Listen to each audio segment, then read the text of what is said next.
नमस्कार। आज का हमारा विषय है छोटे बच्चों को सुलाना। कई पेरेंट्स के लिए रोज की एक बड़ी चुनौती होती है। हाँ, बिल्कुल। हमारे पास कुछ नोट्स हैं जिनका टाइटल है छोटे बच्चों को सुलाने के आसान उपाय। तो चलिए आज इसमें जरा गहराई से उतरते हैं। जरूर। देखते हैं कि इन नोट्स में क्या खास बातें हैं जो शायद रोजमर्रा की भागदौड़ में हम मिस कर जाते हैं। सही। तो पहली बात जो इन नोट्स में काफी जोर देकर कही गई है वो है एक रूटीन, मतलब एक नियमित दिनचर्या। हम्म। ये सुनने में तो आम लगता है, पर क्या इसमें कुछ खास बताया गया है? हाँ, मतलब नोट्स सिर्फ ये नहीं कहते कि बस टाइम देखकर सुला दो। वो बात कर रहे हैं सोने से पहले के पूरे अनुभव की, एक कंसिस्टेंसी की। अच्छा। जैसे जैसे रोज सोने से पहले मान लीजिए आधा घंटा कुछ शांत करने वाली एक्टिविटीज हों, शायद हल्का गुनगुना नहाना, फिर दूध, फिर धीमी आवाज में कोई लोरी और फिर लाइट बंद। हम्म।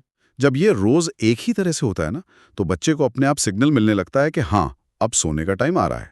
ओके, मतलब वो पूरा सीक्वेंस एक तरह का सिग्नल बन जाता है। अच्छा पॉइंट है। रूटीन के बाद माहौल की बात आती है। हम्म। सोने की जगह कैसी हो? सिर्फ शांत? हम्म। शांति तो है ही जरूरी, पर नोट्स एक फिक्स जगह पे भी जोर देते हैं। वही जगह रोज। और वो जगह साफ हो, हवादार हो, टेम्परेचर भी ठीक हो, न ज्यादा गर्म न ज्यादा ठंडा। और रोशनी, आजकल तो नाइट लैंप्स वगैरह भी आते हैं। हाँ, रोशनी बहुत इंपॉर्टेंट है। तेज लाइट नहीं, बिल्कुल धीमी, हो सके तो पीली रोशनी वाला लैंप। अंधेरा भी ठीक है अगर बच्चे को डर ना लगे। और स्क्रीन्स, मोबाइल, टीवी, मुझे लगता है यहाँ बहुत लोग मतलब ध्यान ही नहीं देते। बिल्कुल, ये नोट्स में भी हाईलाइट किया गया है। साफ लिखा है कि सोने से कम 1 घंटा पहले कोई स्क्रीन नहीं। 1 घंटा पहले? क्यों? मतलब वो नीली रोशनी का कुछ चक्कर है? हाँ, वही।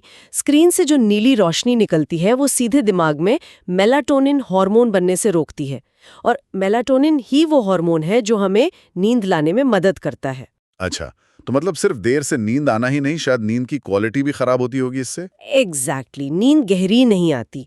बच्चा बीच बीच में उठ सकता है। तो माहौल भी हो गया। अब बच्चे को शांत करने के तरीके, लोरी तो हम सब जानते हैं। क्या नोट्स में कुछ और भी बताया है? लोरी या शांत संगीत तो है ही, पर नोट्स में ना हल्के स्पर्श या मालिश की बात भी है। मालिश? सोने से पहले? हाँ, हल्की सी, जैसे सर पर धीरे धीरे सहलाना या पीठ पर, हाथ पैरों पर, एक रिदम में। इससे नर्वस सिस्टम शांत होता है। ये सिर्फ प्यार जताना नहीं है, एक तरह की थेरेपी है। ये इंटरेस्टिंग है। और शारीरिक आराम का क्या? मतलब बच्चा कंफर्टेबल हो, इसका ध्यान कैसे रखें? नोट्स क्या कहते हैं? इसमें 2-3 मेन बातें हैं। पहली, पेट भरा हो, मतलब भूखा ना हो बच्चा। सोने से थोड़ी देर पहले दूध या कुछ हल्का सा। ठीक है। दूसरा, डायपर।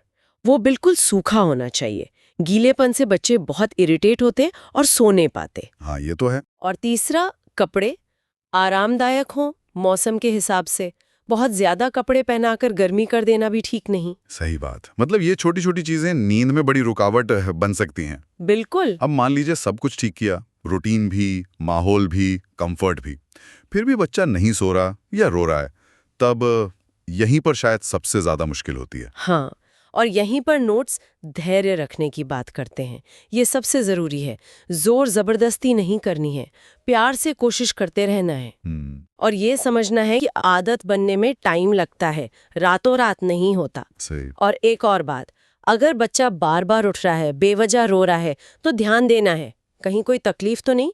पेट में दर्द, कान में दर्द, बुखार, कुछ भी हो सकता है। मतलब ऑब्जर्व करना भी जरूरी है। हाँ, और अगर लगे कि प्रॉब्लम लगातार बनी हुई है, तो फिर डॉक्टर से सलाह जरूर लेनी चाहिए।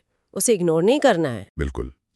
तो अगर हम इन नोट्स को समेटें, तो मुख्य बातें हुई, एक तयशुदा शांत करने वाला रूटीन, सोने का सही माहौल खासकर बिना स्क्रीन वाला, शारीरिक आराम जैसे पेट भरा हो, डायपर सूखा हो, शांत करने के तरीके जैसे लोरी या हल्की मालिश, और सबसे ऊपर धैर्य और बच्चे पर ध्यान देना। एकदम सही।